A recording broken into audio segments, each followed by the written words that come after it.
I was the only human serving as a mechanic on board the Viralstory, a ship belonging to the Zareth Dominion, a proud, warrior-based alien empire ruled by bloodline queens. Most of the crew avoided me. Some admired me, but all were confused by me. Humor didn't translate well across species, especially not to Commander Zareth Viralstory, the princess of the ruling line and acting commander of the ship.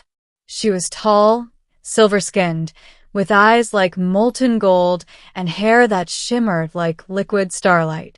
Beautiful by every standard, alien or not, but impossibly serious. She didn't smile. She didn't joke. She didn't laugh, which made her the best possible target for a sarcastic human remark. We were in the hangar bay. A repair crew had botched a stabilizer calibration on their new scout vessel, and Zareth arrived to oversee the situation.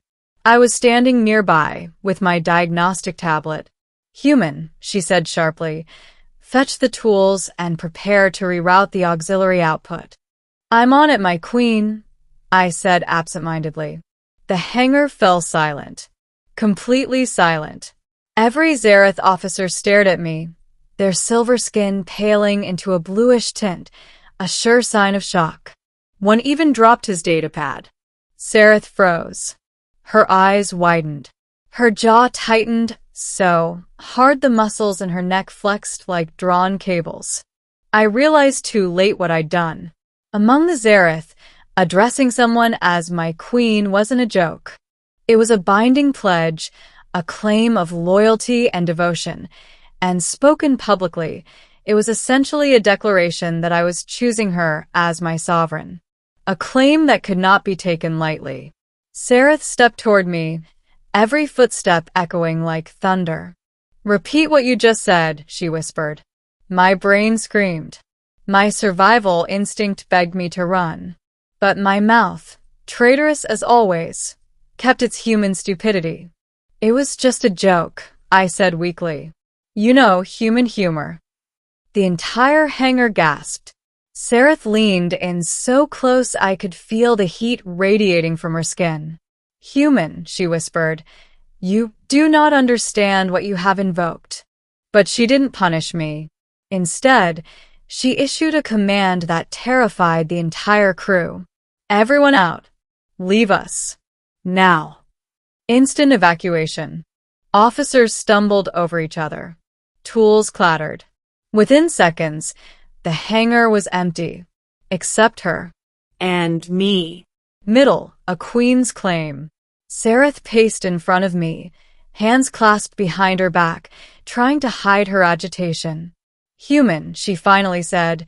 "In the Dominion, calling someone my queen is a declaration of fealty, a bond stronger than oath or contract." "Yeah, well, on Earth it's just sarcasm. Dark humor. Throwaway flirtation sometimes." Her eyes snapped to mine. "Flirtation. Oh no. I mean it wasn't." But she wasn't angry. She was analyzing me. "Humans use sarcasm to ease tension," she continued. To protect themselves." She stepped closer. "Tell me truthfully. When you said it, did you fear me?"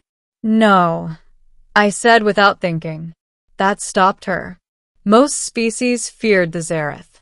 They were tall, powerful, armored in organic plating, and capable of tearing through steel with their bare hands. But I wasn't afraid of Zareth. I admired her, maybe too much. She tilted her head slightly, studying me with the same intensity she used when dissecting battle strategy. "You are the only being who has ever spoken to me without fear," she whispered. "Even now, your heartbeat is steady."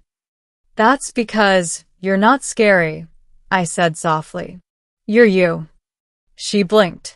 Something in her expression softened, just a little. "Human," she murmured, "your joke cannot be undone. You spoke before the crew. They will report this. Word will reach the High Matriarch." I swallowed. "What happens then?" She exhaled, the tension leaving her shoulders. "You will be summoned. You may be questioned. And she hesitated. They will ask if you meant the claim. And if I say no? Her throat tightened. They will order me to reject you publicly. And a public rejection from a royal commander is considered a humiliation. I winced. Zareth culture was all about strength, pride, and command. Being forced to denounce a bond would stain her reputation permanently. And if I say yes? I asked. Sareth's golden eyes held mine, glowing faintly. Then you become part of my house, she whispered. Under my protection. My responsibility. Chosen. My heart hammered. Not from fear. From something else. You really want that? I asked quietly. Silence. Then, I do not despise the idea, she admitted. For Sareth, that was practically a confession of deep affection. Before either of us could say more, the intercom blared. Emergency. Hostile ships incoming. All hands to battle stations. Sareth straightened immediately. This conversation is not over, she said. Stay here. Do not leave. Then she sprinted out of the hangar, golden energy igniting around her as she armed her battle armor. But I didn't listen. I chased after her. The battle and the bond. The enemy was a raider faction known as the Korthi, brutal scavengers who delighted in stealing tech and leaving corpses behind. The Viralstory shuddered as their plasma cannons struck the hull. I found Sareth on the command bridge, issuing orders with her usual fierce calm. But when she saw me, she snapped. Human, I told you to stay sheltered. You need me, I insisted. Your engines are overheating. If someone doesn't reroute power now, you'll lose propulsion in under a minute. Her jaw tightened, but she gestured for me to follow. Move, she commanded. I dove into the engineering pit, ripping open access panels, sparks flying around me. The ship roared from incoming fire. Sareth stood above, shielding me with her armored body whenever debris exploded overhead. The ship lurched violently. Stabilizers offline, an officer shouted. Human, we are losing altitude. Sareth yelled. Working on it.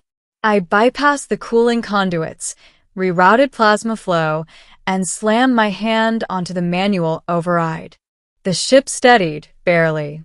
A cheer rose around the bridge. But Sareth looked only at me. You saved us, she whispered. The battle raged on, but eventually the Korthi retreated, leaving the Zareth victorious. When the alarms finally ceased and the bridge calmed, Sareth approached me again. And this time, she didn't stop a meter away. She stood close. Very close. Human, she murmured, when you claimed me, even as a joke, I felt something. Something unfamiliar. Something I wished was real. My breath caught. Sareth, I whispered. I wasn't afraid of you. Not then. Not now.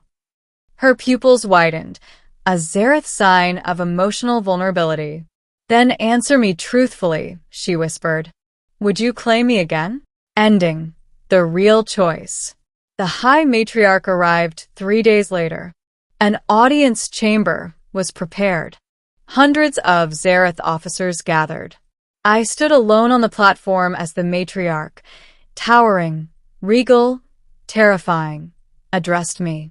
Human, she boomed, you spoke the words of binding to Commander Sareth VYRL.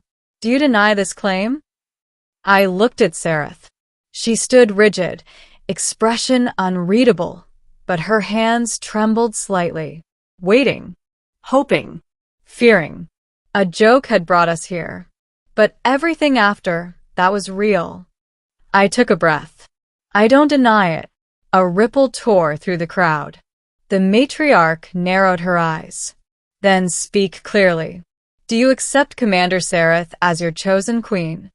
I didn't look away from Sareth as I answered. Yes. Sareth exhaled sharply, the first uncontrolled expression I'd ever seen from her. The matriarch nodded. Then the bond is sealed.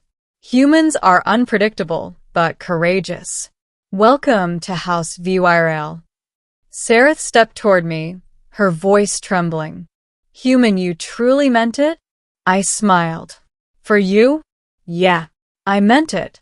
For the first time since I'd met her, the fearsome alien commander smiled. Not a small smile.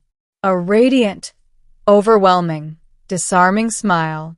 She touched her forehead to mine, the Zareth sign of chosen union. My chosen, she whispered, from a human joke to truth. And as the chamber exploded with stunned whispers, her next words were for me alone. You may call me your queen again if you wish. I grinned. I think I will. And this time, everyone understood I meant it.